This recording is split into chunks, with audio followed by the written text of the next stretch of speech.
या बातमीपत्राचे प्रायोजक आहे पूर्व विभागातील नावाजलेले उद्योजक श्री राजय्या प्रभाकर गज्जाम यांचे प्रभाकर स्टील, पत्ता B12 पद्मशाली नगर, MIDC Akkalkot road, lifeline chemical factory जवळ, तंबाके फेवर समोर, सोलापूर. प्रोप्रायटर राजय्या गज्जाम 94 23 59 12 59 80 87 55 16 79.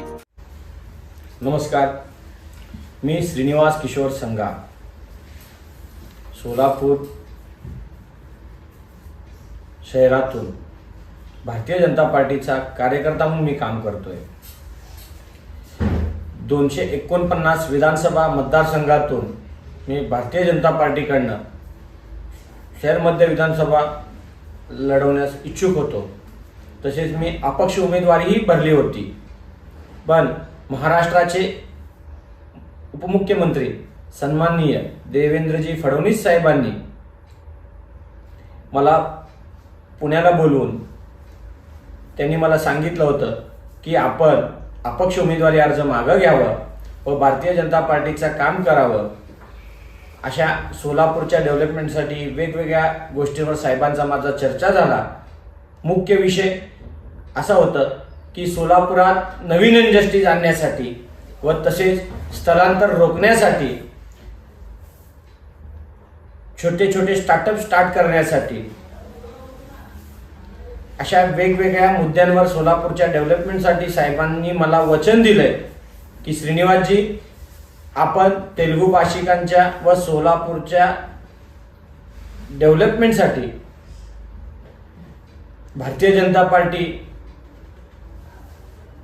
हा सोलापूरच्या डेव्हलपमेंट साठी जे जे करता येईल ते पूर्णपणे ताकदीनिशी साहेबांनी आपल्या पाठीशी उभा राहणार आहेत. तसंच त्यावेळेस साहेबांना मी देखील वचन दिलं की साहेब, पूर्ण तेलुगू भाषिक भारतीय जनता पार्टीच्या सोबत राहून काम करतील व मीही भारतीय जनता पार्टीचा निष्ठावंत कार्यकर्ता आहे म्हणून असं साहेबांना शब्द दिलं. सोलापूरला आल्यानंतर सर्व कोर कमिटी व वेगवेगळ्या क्षेत्रातील व्यापारी सर्वांशी चर्चा करून आम्ही उमेदवारी अर्ज मागे घेतली होती.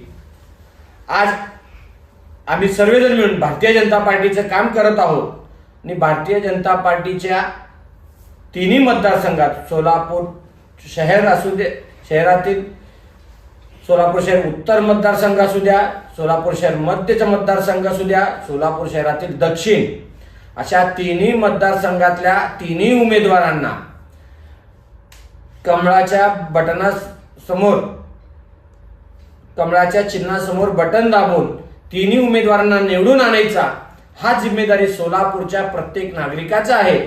कारण अनेक वर्षापासून आपण बघत असाल की सोलापूरचं डेव्हलपमेंट थांबलेलं आहे.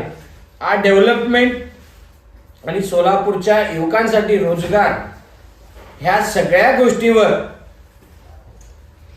आपल्याला सोलापूरला पुढे न्यायचं असेल तर आपण सगळ्यांनीही भारतीय जनता पार्टी सोबत उभं राहावं आणि भारतीय जनता पार्टीला निवडून आणावं, हेच मी आपल्या सर्वांकडून अपेक्षा करतो.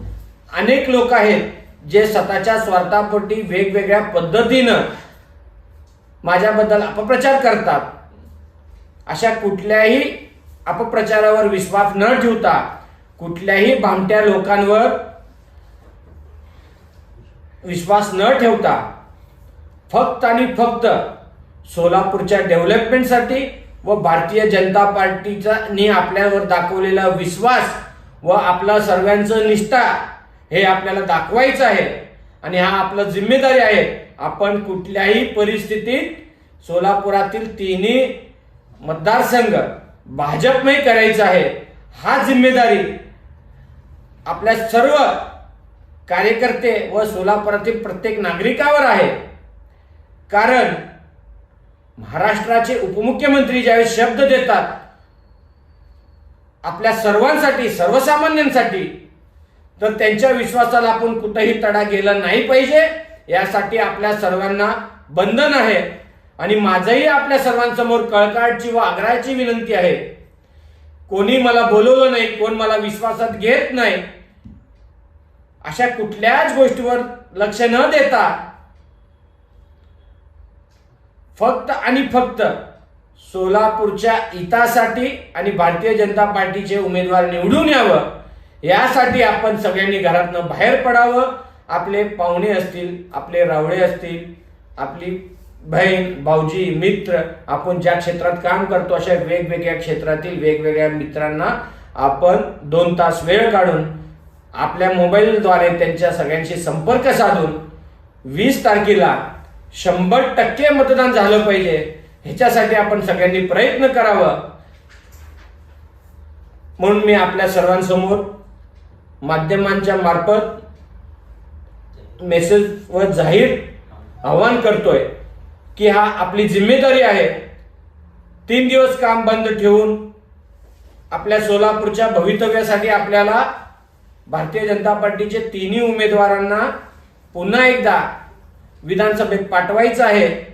आणि जोपर्यंत त्या 3ही उमेदवारांना आपण विधानसभेत आमदार म्हणून पाठवत नाही तोपर्यंत आपण शांत बसायचं नाही. आपले पाहुणे, रावळे, मित्र यांना निरंतर संपर्क साधायचा आणि जिथं जिथं आपल्याला छोटे मोठे बैठक घेता येतील ते सगळे बैठक घ्यावं. 5 लोक असतील, 10 लोक असतील, आपण सगळ्यांनी उमेदवार आहोत या भावनेनंच आपल्याला काम करायचंय. ह्या भावनेनंच आपल्याला पुढे जायचंय. अशीच मी आपल्या सर्वांकडून अपेक्षा करतो. धन्यवाद.